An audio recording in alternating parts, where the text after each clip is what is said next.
네, 반갑습니다. 김종문입니다. 자, 오늘 우리 한국사 첫 시간입니다. 자, 여러분들이 이제 교재를 아마 보고 계실 건데요. 이제 아주 표지도 그렇고 깔끔하게 잘 나와 있죠. 네, 여러분들 요 책 한 권으로 이제 여러분들 100점 만점에 60점 이상, 아마 저하고 하고 나면 적어도 80점 이상은 나오지 않을까, 넉넉하게 아마 네, 충분히 합격이 될 수 있을 겁니다. 자, 보통 이제 책을 볼 때요, 여러분들이 이제 본 내용으로 많이 먼저 들어가시는데, 그래도 적어도 앞에서부터 쭉 이렇게 한번 내용들을 훑어보세요. 그러면은 실질적으로 이제 내가 스스로 어떻게 공부를 해야 되는지도 아마 알 수 있을 겁니다. 그리고 오늘 이 첫 시간은 이제 키워드라고 해서 앞에 얇게 되어 있는 그 부분을 가지고 할 건데, 아마 오늘 이 시간은 제가 이제 필기를 하거나 이런 시간은 별로 없을 거예요. 여러분들하고 쭉 눈으로 한번 훑어가면서 또 한번 전체적으로 우리가 무엇을 중요하게 바라봐야 되는지를 확인하는 작업, 그게 첫 시간이 될 겁니다. 자, 그래서 이제 이 교재를 한번 보면은 뭐 머릿글도 있고요. 여러분들이 학위를 어떻게 따는지 그런 내용들이 들어 있을 거예요. 그 다음에 이제 독학사 시험 정보라고 해서 우리 요 국사 시험은 총 33문제 중에서 26문제가 객관식 문제로 출제가 되고, 그 다음에 7문제가 주관식 문제로 쓰게끔 되어 있죠. 이제 그런 내용들도 안에서 문항수 및 배점에서 확인을 할 수가 있고요. 그 다음에 이제 여러분들이 어떻게 전반적으로 시험을 패스를 할지, 그 다음에 이제 학적을 어떻게 관리하는지에 대한 내용이 안내가 되어 있을 거예요. 안내가 참 잘 되어 있습니다. 여러분들이 한번 쭉 봐두시고요. 그 다음에 이제 내가 이 책을 들어가기 전에 역시 이 책 전체적인 흐름도 이제 이 책에서 잘 설명을 하고 있습니다. 그래서 이 책의 구성 해가지고 키워드로 제일 먼저 들어가 있고, 그 다음에 이제 최신 기출 문제가 있죠. 그래서 문제가 이런 게 나왔구나 하는 걸 알아두셔야만 나중에 여러분들이 어느 지점에서 내가 중요한 건지를 파악을 할 수가 있단 말이에요. 그래서 문제도 한번 2회분까지 확인을 하게 돼 있고요. 그러고 나면 이제 핵심 이론이 들어가고, 그 다음에 이론 단원마다 또 한 번씩 문제를 접해서 내가 알고 있는 사실과 그 다음에 문제를 접했을 때 이해하고 있고 문제를 푸는 것과의 간극을 좁혀 나가는 과정, 그게 이제 굉장히 중요하죠. 그렇게 이제 하다 보면은 점점점 실력이 향상이 될 거예요. 자, 그리고 이제 또 한번 넘겨보면은 독학사 학습 전략이라고 해서 또 하나 나와 있는데, 그래서 요 단계별로 여러분들이 한번 잘 해보시기 바랍니다. 제가 아주 좀 축약을 해서 이것에 대한 표현들을 해드렸는데요. 1단계 최신 기출, 그 다음에 2단계 그래서 이론 공부를 하고, 그 다음에 3단계에서는 문제를 풀어보고요. 그 다음에 마지막 4단계에서는 복습을 거쳐서 마무리를 하는 이런 단계를 여러분들이 차근차근 밟아가면요, 충분히 가능할 겁니다. 자, 그리고 이제 목차가 나와 있죠. 그래서 목차를 보면은 프록이 있고, 그 다음에 2개년 동안의 기출문제가 실려 있을 거예요. 자, 그 다음에 이제 여러분들 한국사 전체 이제 과정이 나와 있는데 총 4장으로 구성이 되어 있죠. 그래서 원시 고대 사회가 나와 있고, 여기가 바로 선사시대부터 삼국시대까지를 서술한 부분입니다. 이제 본 내용으로 들어가는 거죠. 그 다음에 이제 중세사회가 한 7절 정도로 되어 있는데, 이때부터 내용이 조금씩 늘어날 거예요. 그 다음에 이제 근대사회라고 해서 이 중세사회를 중세를 어디서부터 잡았느냐 하면 통일신라에서부터 그 다음에 이제 조선시대까지를 잡아두었고요. 그 다음에 이제 근대사회는 개항을 하면서, 그래서 1863년 이후에 실제로 개항이라고 하면 나중에 이제 강화도 조약이라고 하는 아주 중요한 조약이 있습니다. 그것을 전후로 해서 실제로 이제 시점을 잡아두고 있는데, 혹시 여러분들이 이제 다른 책을 가지고 개인적으로 공부하셨던 분들이 있다면 시대 구분이 약간 다른데요라고 생각하시는 분들도 있을 거예요. 그거는 너무 개의치 마세요. 이 시대 구분은 절대적인 것은 아닙니다. 학자들마다 조금씩 다르고 있는데요. 그럼에도 불구하고 큰 틀에서는 요 시대 구분론을 따라가 주시면 돼요. 자, 그렇게 해서 이제 근대사회가 3장이 되겠고, 그 다음에 이제 넘겨보면은 제 4장 해가지고 현대사회, 요렇게 이제 또 총 4장으로 구성이 되어 있죠. 그 다음에 이제 최종 모의고사가 있을 겁니다. 자, 그렇게 넘기면은 여러분들 책에서 이제 이 키워드, 요거를 이제 발견하실 수가 있죠. 요거 가지고 저하고 오늘 한 강을 같이 하도록 하겠습니다. 자, 어떤 내용들이 있는지를 쭉 이렇게 확인을 하는 과정이라고 보시면 되고요. 자, 오늘 학습했었던 것은 내 머릿속에 완전히 남아 있어야 되는 것이 아니라 어떤 흐름들을 가지고 앞으로 볼 것인지에 대한 내용이기 때문에 감각을 잡아주시는 걸로 생각을 해두시면 돼요. 그래서 너무 이제 스스로 압박감을 줄 필요도 없고요. 서서히 뒤로 갔을 때 내한테 모든 것이 남을 수 있게끔. 그래서 지금은 하나하나 세부적으로 보는 것이 아니라 먼저 큰 흐름을 본다라고 생각을 해두시면 돼요. 이 키워드가 사실 굉장히 중요했던 것이, 제가 이제 역사학습을 어떻게 하는지 오리엔테이션에서 간략하게 말씀을 드렸을 건데요. 사건의 내용도 중요하지만 그거보다 먼저 봐야 되는 것이 바로 어느 시기에 있었던지를 봐야 된다고 그랬죠. 그래야 내가 이런 거예요. 여러분들이 이제 어디 산을 간다거나 아니면 제가 어릴 때 지하철이라는 것을 처음 타봤을 때요. 못 나왔어요. 사실 이제 길을 잃어가지고 지하 안에서 한 20분간을 헤맸던 적이 있는데, 그게 왜 그런 현상이 벌어지느냐 하면요. 내가 이제 밖에서 이렇게 건너가야 될 방향을 보고서 안으로 들어가서 이렇게 건너가려고 했는데 전체적인 흐름을 모르기 때문에 계속 세부적으로 틀리더라고요. 그래서 정말 길 건너가는데 20분이 걸린 적이 있습니다. 국사 똑같아요. 전체적인 먼저 큰 산을 보고 세부적으로 나무들을 보아가면 여러분들이 절대로 길을 잊어먹지 않습니다. 굉장히 중요합니다. 그래야만 여러분들이 국사에서 자신감이 생겨요. 그래서 그것을 위한 가장 핵심 작업으로서 이 키워드 작업이 있다, 학습이 있다, 이렇게 생각을 해두시면 되겠습니다. 자, 그렇게 생각을 하면서 이제 한번 내용을 들어가 볼까요? 자, 여러분들이 제일 먼저 보게 되는 게 원시 사회와 고조선이라고 하는 게 있는데요. 자, 여기에서는 이제 앞으로 어떤 것들을 보게 될 거냐 하면, 원시 사회에서는 구석기, 신석기, 이런 것들을 보게 될 겁니다. 이 구석기와 신석기라고 하면 여러분들이 학습해야 되는 방향은요, 이 두 개의 시기에 있어서 중요한 사람들의 생활의 특징을 파악하는 게 굉장히 중요합니다.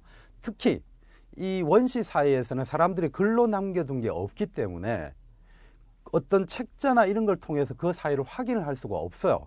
따라서 그 시기를 확인할 수 있는 가장 중요한 방식은 뭐냐 하면, 그 시대 사람들이 썼었던 유물이나 아니면 그 사람들이 살았던 유적을 통해서 그 시대를 추측할 수밖에 없습니다. 그렇기 때문에 그러한 것을 통해서 추측했었던 사실들을 여러분들이 기억을 해야 될 것이고, 그 기억이라고 하는 것은 구석기냐 신석기냐의 구별을 위한 판단이다라고 생각을 해두시면 됩니다. 그래서 계속 여러분들이 공부를 하시면서 이거는 구석기 시대 것이지, 그렇지, 이거는 신석기 시대 거야, 이제 이렇게 판단을 해 가면서 책을 봐두는 게 굉장히 중요해요. 예를 들면 이런 겁니다. 저는 이제 구석기와 신석기의 중요한 특징을 뭘로 보느냐 하면, 구석기는 사냥을 하는 것, 그 다음에 신석기는 농사를 짓는 것, 이렇게 딱 구별을 해요. 그것을 가지고 여러분들이 많은 것들을 판단을 할 수가 있거든요. 그래서 그러한 두 가지 중요한 특징을 가지고 사냥이라는 키워드가 딱 나왔을 때 이거는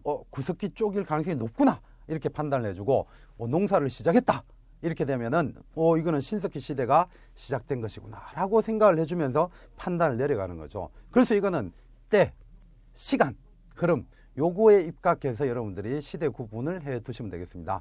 자, 그렇게 해서 구석기, 신석기를 거치고 나면 이제 청동기라고 하는 또 다른 시기가 다가오게 되는데요. 이 청동기는 굉장히 중요한 사실이 두 가지가 있습니다. 하나는 농사에 있어서 변화가 생기고요. 또 하나는 뭐가 나오느냐 하면 드디어 국가라고 하는 것이 만들어집니다. 그래서 여러분들은 청동기 시대에는 이 국가가 형성되는 과정을 잘 보시면 돼요.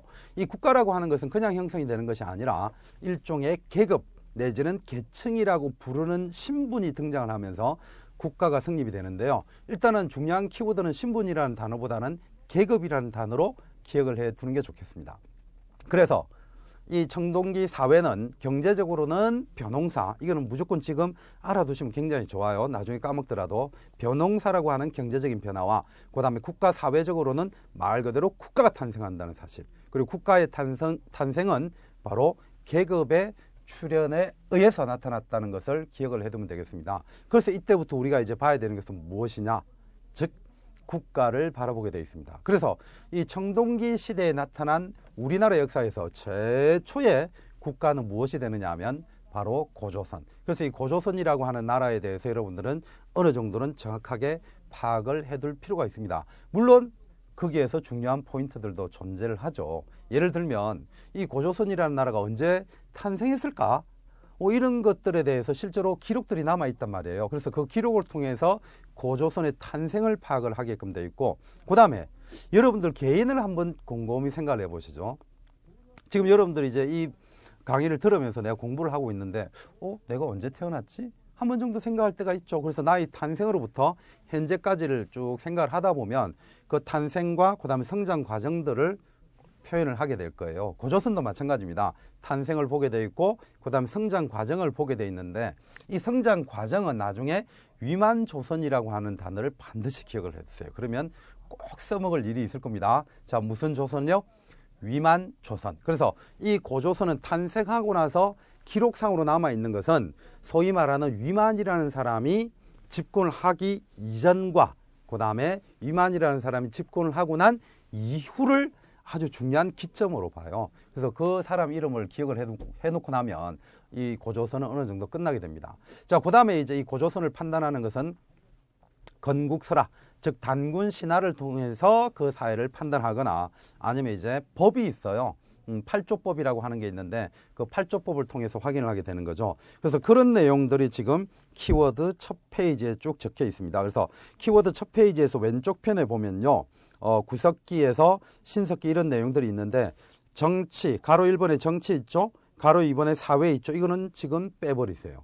이거는 지금 중요한, 여러분들이 중요하긴 하지만 여러분들이 실질적으로 나중에 알게 될 수 있는 내용이고, 중요한 것은 경제 파트를 여러분들이 체크를 해두세요. 그래서 앞으로 이 방향에서 원시사회는 계속 보게 된다라고 생각을 해두시고, 경제에서 구석기는 사냥이라고 하는 단어를 잘 눈에 띄게 보이시죠? 1번에 기억을 보면은 사냥 채집이라는 단어가 보일 건데 그 단어를 머릿속에 꼭꼭 축적을 시켜 두시고, 자, 그 다음에 신석기에서는 농경, 이거 굉장히 중요합니다. 그래서 농경이라는 단어를 또 눈에 띄게 잘 만들어 두고요. 자, 그렇게 되면은 구석기, 신석기는 핵심을 파악을 한 겁니다. 자, 그 다음에 청동기라고 하는 게 있는데요. 제가 얘기한 거에서는 청동기에서 계급 그리고 국가라고 하는 단어가 눈에 계속 띄면 됩니다. 그래서 이전 사회하고는 확연하게 달라져요. 즉 신석기 시대까지는 평등 사회였는데 청동기 시대부터는 이제는 평등이 깨어지고 계급이 나타나고, 이 계급이 나타나면서 국가라는 게 출현을 한다. 이렇게 이제 여러분들이 판단을 해두면 되겠습니다. 그래서 청동기에서는 기억해 보면 계급이라는 단어와 그 다음에 국가라고 하는 단어를 잘 눈에 띄게 만들어 두면 되겠습니다. 자, 그 다음에 제가 경제적으로는 벼농사를 얘기를 했죠. 그래서 티것에 보면은 벼농사가 보일 거예요. 자, 이거 외에 이제 여러분들이 앞으로 계속 보게 되는 게 청동기 시대이기 때문에 청동제 유물들이 보일 겁니다. 그 중에서 이제 비파형 동검이라고 하는 게 있는데, 이거는 말 그대로 칼입니다. 이 칼을 가지고 사실상은 이제 정복 활동, 그 다음에 전쟁 활동들을 벌여나가게 되고요. 이 전쟁 과정에서 이겼던 사람들 내지는 이겼던 부족들은 다른 사람이나 다른 부족을 지배해 나가게 돼요. 그래서 이것은 계급이 형성되는 과정에서 또한 중요한 요소이기 때문에 이 비파형 동검이라는 것도 체크 정도는 해두시고, 네, 그렇게 되면은 이 경제 파트에서 청동기까지 얘기가 되었는데요.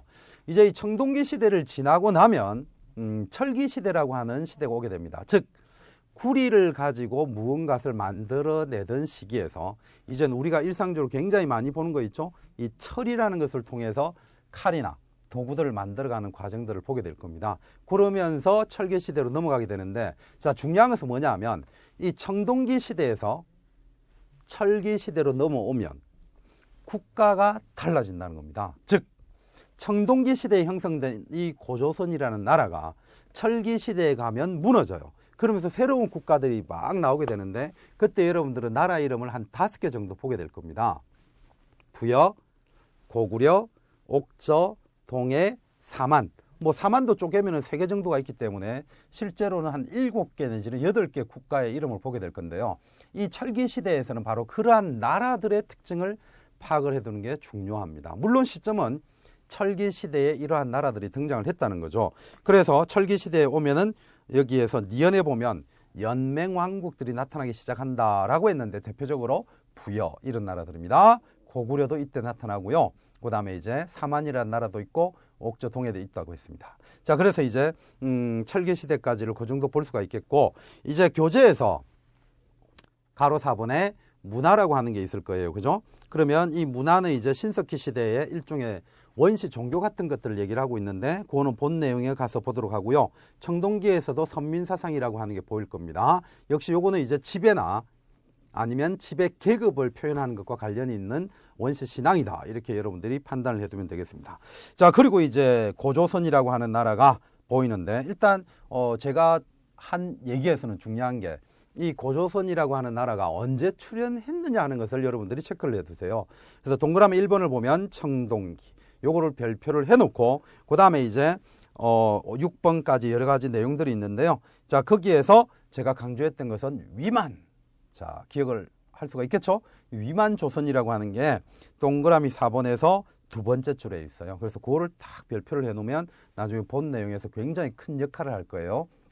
됐죠? 네, 나머지는 역시 이제 본 학습에 가서 한번 하도록 하고, 그 다음에 이제 가로 6번이 여러 나라의 성장인데, 이 여러 나라의 성장은 네, 철기 시대입니다. 그래서 나라들을 구별을 해야 된다라고 여러분들이 판단을 해두면 되겠습니다. 자, 그러면 이제 하나의 시대에서는 좀 중요한 짤막한 시대 구분이 끝나고요. 이제 오른쪽으로 넘어가면 여러분들이 삼국시대와 남북국 시대라고 하는 용어가 보일 건데, 삼국시대는 우리가 잘 아는 고구려, 백제, 신라 이들과의 관계죠. 물론 거기에 가야가 들어가 있습니다. 그래서 어떤 학자들은 사국시대 아니냐 이렇게 이제 표현하기도 하죠.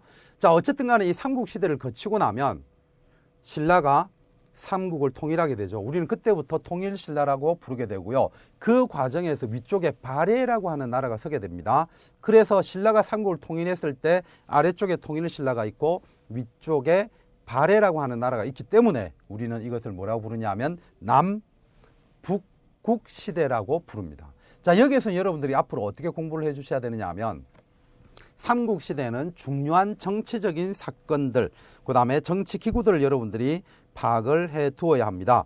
그래서 삼국시대 동그라미 1번에 보면 기억에서 연속적으로 4년 동안 시험 문제가 출제되었죠. 그래서 이 부분을 여러분들이 잘 봐두셔야 돼요. 특히 이제 중요한 포인트가 이제 나와 있는 것이 율령이라든가 아니면 관등제 이런 것들이 만들어진 것과 그 다음에 불교가 수용되었던 시점들을 잘 파악을 해 두셔야 돼요.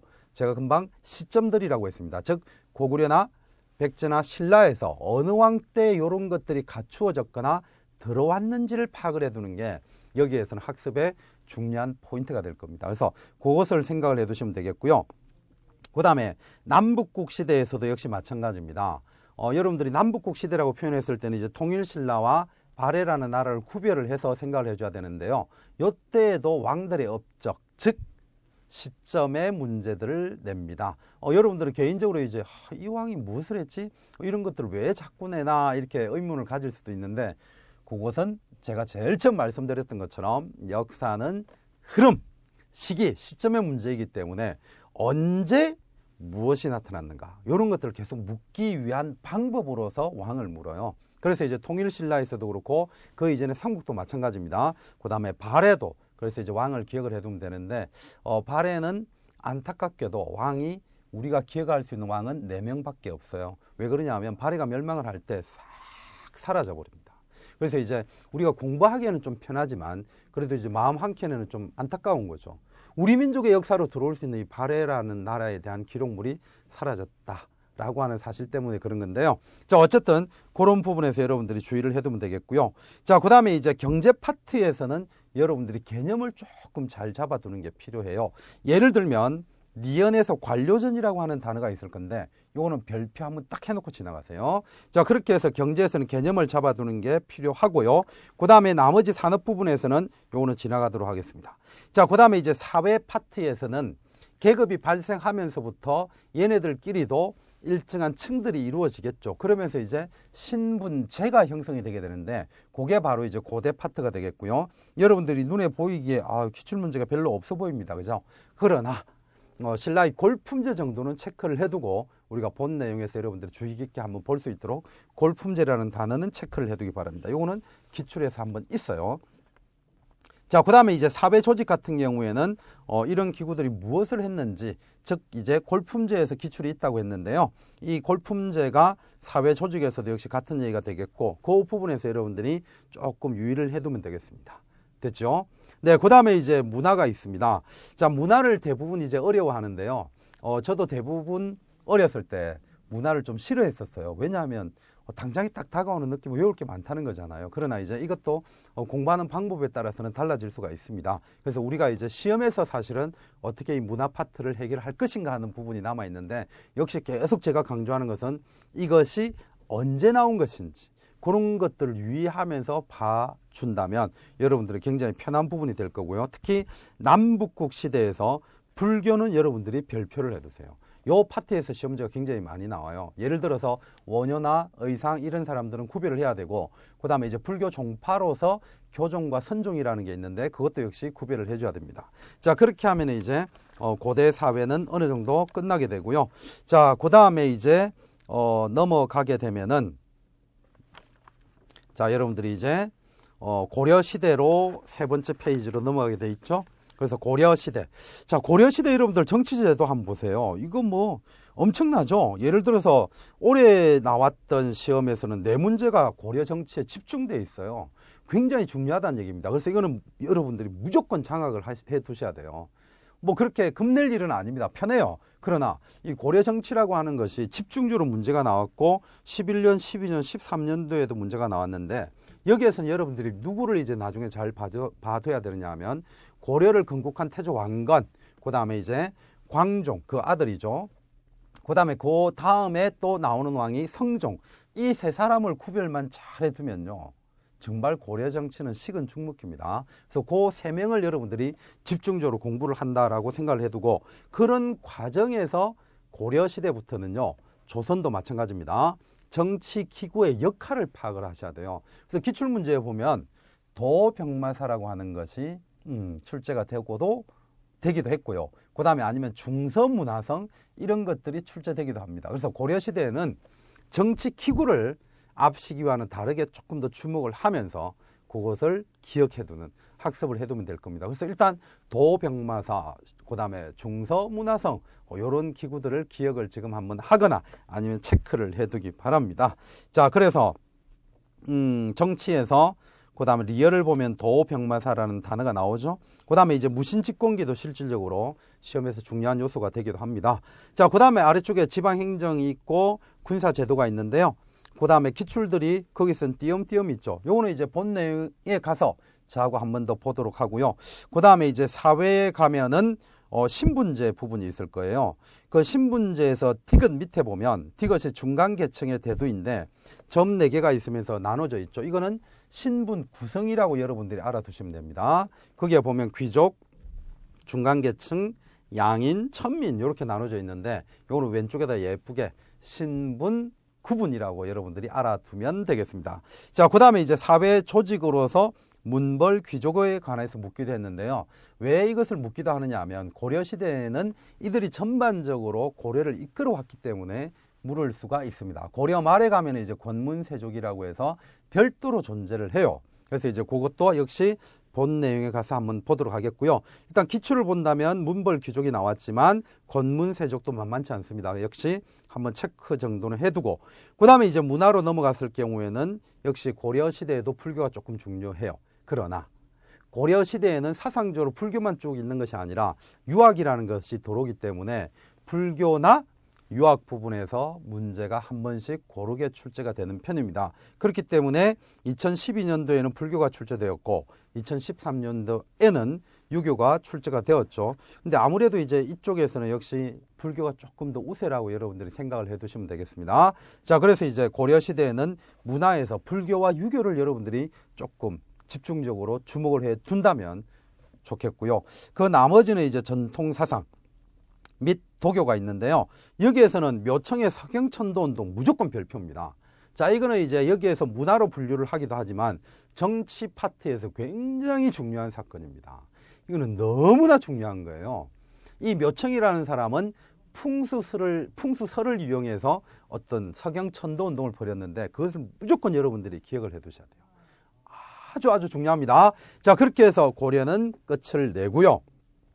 그 다음에 이제 인쇄술도 보이지만 그거는 나중에 가서 하도록 하고, 그 다음에 조선시대로 넘어온다면 역시 아까 처음에 제가 중간에 얘기했듯이 고려도 그렇고 조선도 그렇고 정치 기구의 역할들을 여러분들 외우는 게 필요하다고 했습니다.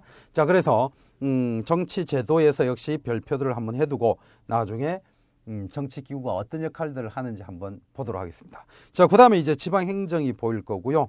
쭉 내려가다 보면 문제가 별로 안 보입니다. 그러나 여러분들, 자, 그 페이지에서 오른쪽에 4번을 보면 사림의 대두와 붕당 정치가 있는데요. 거기에서 디귿, 사화, 이거 별표해 두세요. 굉장히 중요한 요소고요. 그 다음에 역시 2014년도에 출제가 되었던 붕당, 이것도 별표입니다. 그래서 제가 조선을 가면 이 사화하고 붕당이라는 것을 집중적으로 말씀을 드릴 거예요. 잘 해두셔야 됩니다. 거기는. 자, 그렇게 해서 정치에서는, 조선에서는 정치기구, 그 다음에 사화, 붕당, 네, 요것을 중심적으로 한번 보는 걸로 해두고, 자, 경제로 넘어가죠. 자, 경제는 여러분들이 이제 조선 전기에서는 그닥 중요한 게 없어 보이고요. 자, 그러면은 또 한번 넘어가 볼까요? 자, 이거 잘 넘겨야 제가 순서를 안 틀리겠는데요. 그죠? 자, 넘기면 사회가 나올 거예요. 그래서 사회, 그 다음에 문화 파트가 있습니다.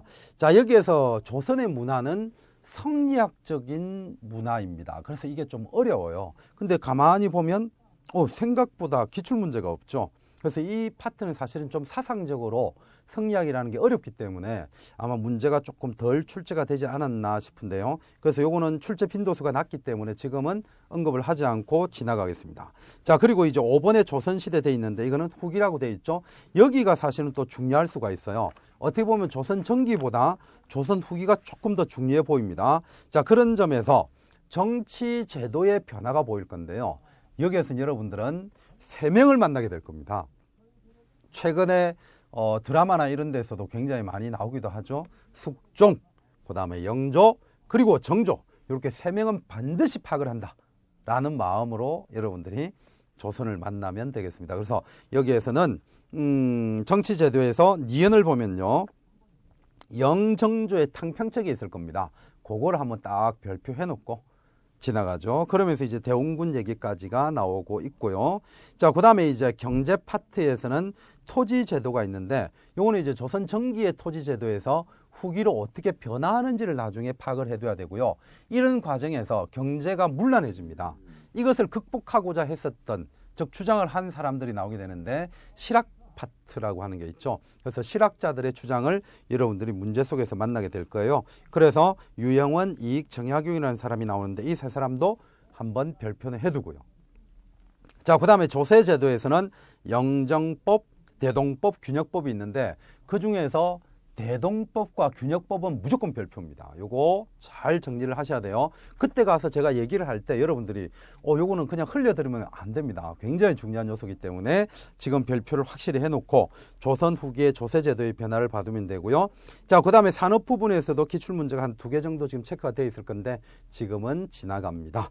조세제도에서 여러분들은 별표를 하고, 그 다음에 이제 조선 후기의 사회는 신분제가 동요한다는 그 제목을 별표를 하세요. 그것만 이해하면 돼요. 이거는 외우는 게 아니라 그것만 이해를 하면 끝나요. 그래서 조선 후기에는 신분제가 동요를 해서 누가 늘어난다고 딱 기억을 하느냐 하면 양반들이 끊임없이 증가하더라. 엄청난 양반들이 나와요. 그래서 보통 이제 양반이 한 7% 정도가 되었는데요. 한 18세기 정도 되면 양반이 70%가 됩니다. 이런 변화를 나중에 잘 읽어줘야 됩니다. 됐죠? 네, 그러고 나서 조선 후기를 마치고 나면, 조선 후기의 사회를 마치고 나면 다음 페이지 넘겼을 때 사회 조직이나 그 다음에 이제 사회의 불안 이런 것들이 보이는데, 여기에서도 중요한 사건이 있지만 일단 지금은 지나가고요. 자, 그 다음에 이제 문화 파트에서는 앞에 토지제도와 관련해서 실학자 얘기를 했죠. 역시 여기에서는 실학자가 중요합니다. 그래서 실학자가 기출문제에서 중상학파 나와 있을 거고요. 14년도. 그 다음에 국학에서 이런 거는 외워주셔야 돼요. 13년도에 출제가 되었죠. 그거는 별표가 되겠습니다. 자, 그 다음에 이제 국학연구라고 해서 밑에 참 많이 나와 있는데 대부분의 국사를 공부하는 분들이 여기에서 좀 어려워해요. 그래서 역시 여기에서는 좀 암기가 필요하구나라고 여러분들이 봐두면 되고, 자, 그러고 나서 오른쪽 편을 보면 6장에서 근현대로 넘어가죠. 이 근현대가 이제 흥선대원군부터다라고 얘기를 했는데, 여기에서는 여러분들이 이제 흥선대원군의 정책들을 좀 기억을 해두는 게 필요하고요. 자, 중요한 것은 개항과 개화 정책에서 문호 개방에 보면 강화도 조약 있죠. 이거는 무조건 별표예요. 자, 요거는 또 저하고 갔을 때 여러분들이 한 번 더 정확하게 파악을 해두는 게 중요합니다. 이때부터 우리나라 문이 열려요. 소위 말해서 개방이 이루어지는 겁니다. 1876년에 있었던 사실인데 내용 굉장히 중요하고요. 그러면서 이후에는 개화 정책이 추진이 되고 또 한편으로는 우리는 개화하면 안 돼. 나라 문을 열면 안 된다. 라고 주장하는 사람들이 나오는데요. 그런 것이 바로 갈등이 생기면서 갑신정변이라는 게 일어납니다. 요것도 별표예요. 지금 기출문제로 체크된 건 없지만 여러분들 갑신정변 아주 중요합니다. 체크는 꼭 지금 해두고요. 자, 그 다음에 동학농민운동은 매년 지금 출제되는 경향성을 보이고 있죠. 역사학자들이 우리나라 역사에서 변화 과정을 어떤 시점을 뽑으라고 하면 반드시 들어가는 게 동학농민운동입니다. 그렇기 때문에 이거는 출제가 안 될 수가 없어요. 설사 안 된다고 해도 이거는 여러분들 알아두셔야 됩니다. 그래서 동학농민운동은 역시 아주 중요한 일로서 별표를 해두고 단일 사건으로는 아마 여기가 제일 내용이 많이 서술되어 있을 거예요. 이 과정에서 뒤로 넘어가면요. 몇 가지 개혁들이 보일 겁니다. 가보개혁이나 을미개혁. 기출문제 보면 실제로 이거 나와 있습니다. 그래서 가보개혁과 을미개혁도 기출문제에 나와 있었고요. 그 다음에 이제 그 과정에서 독립협회라는 단체도 나오게 되는데 소위 말해서 이제 서재필이라는 분이 우리나라의 독립을 위해서, 물론 이때의 독립은 일본으로부터의 독립이 아니라 서양 열강, 특히 러시아로부터의 독립을 얘기를 합니다. 그래서 이 독립협회의 활동도 여러분들 기출문제에 1회 정도 나왔기 때문에 봐둬야 되겠고요. 13, 14, 2회 정도가 나왔네요. 그죠? 네, 그 다음에 이제 대한제국으로 넘어가게 되고, 그러는 과정에서 우리는 1910년 일제에게 국권을 강탈당하게 되죠. 그 과정들이 서술이 되어 있을 겁니다. 자, 그러면 거기에서 뭐 14년도에는 1910년 직전에 일제가 우리에게 어떻게 접근을 해서 국권을 강탈해 가는지 과정과, 그리고 그것을 그냥 지켜만 본 것이 아니라 우리가 저항을 했었던 측면, 그게 시험 문제로 한 3회분 정도가 있는데요. 2014년도에 3개 정도가 있죠. 그래서 그 과정들을 여러분들이 한번 봐두면 되겠고, 자, 그 다음에 이제 넘어가면은 민족의 순환과 항일 민족운동. 자, 이거는 여러분들이 반드시 알아둬야 되는 게 이겁니다. 일제가 어떻게 우리나라를 지배해 왔는지를 파악을 해 두셔야 돼요. 그래서 1910년부터 1945년까지 10년대, 20년대, 그리고 30년대 이후 이렇게 3개의 시기로 잘라서 여러분들이 일제의 지배 정책을 이해하는 게 가장 핵심이다라고 봐두면 되고요. 그래서 거기에 보면 12, 그 다음에 14년도에 세 문제 나와 있죠. 별표 무조건 해야 됩니다. 그리고 우리는 이렇게 당하고만 있었느냐? 아니죠. 일제가 지배할 때 우리는 강력하게 저항을 했었는데 그 저항 또한 더 중요한 의미가 있을 수가 있죠. 그래서 3.1운동이나 임시정부에 관한 문제들이 나옵니다. 자, 그것도 역시 11년, 13년, 14년 이렇게 우리가 볼 수가 있는데요. 요거는 일단 여러분들이 체크를 해두고 이제 한번 넘어가죠. 자, 이렇게 해서 일제의 지배 방식, 그리고 우리의 저항, 즉 독립운동을 이해를 하면서 1945년 해방을 맞이하게 됩니다. 자, 그러면 이제 해방을 맞이한 것은 큰 대단원에서 대한민국의 성립과 발전이 있고요. 자, 그 다음에 이제 정치. 역시 아까 제가 처음에 한번 말씀드렸던 것처럼 거기에 보면 조선 건국준비위원회가 14년도에 나왔다고 되어 있는데요. 한 번은 주관식, 13년도에는 객관식, 이렇게 또 출제가 되기도 했었습니다. 그래서 이런 것들 여러분들이 잘 봐두면 되겠고요. 그 다음에 여러분들 적어도 찬탁, 반탁이라는 용어를 한번 들어보셨죠?